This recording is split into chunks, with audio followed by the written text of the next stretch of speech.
Bismillahirrahmanirrahim. Wa qala sallallahu alaihi wasallam, sareng parantos ngadawuh Kanjeng Nabi Muhammad sallallahu alaihi wasallam, salah satu la yaqbalullahu lahum sholatan, ayat 3 golongan anu mana Allah moal menerima kaetas 3 golongan kana naon salatna. 3 golongan anu moal diterima salatna ku Allah, ay yusibuhum alaiha, tegesna Allah moal masihan pahala kaeta si jalma tina ngalakukeun salatna.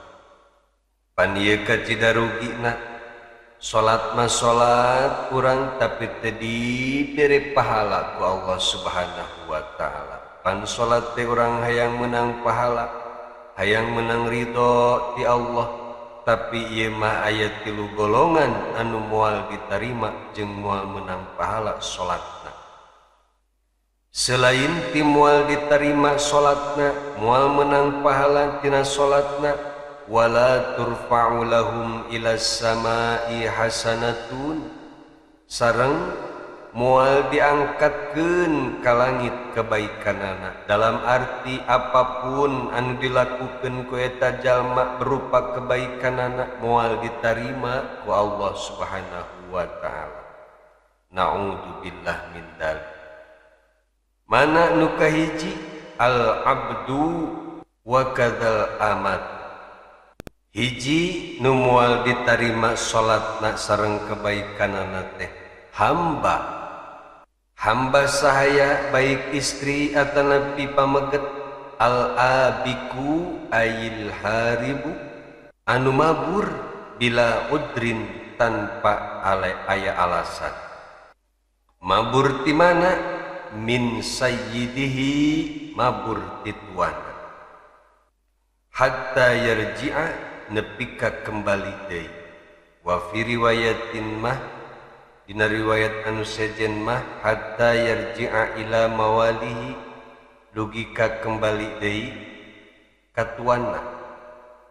Alhamdulillah nomor kahiji mah insyaallah urang moal kaasup golongan ieu. Naon sebabna?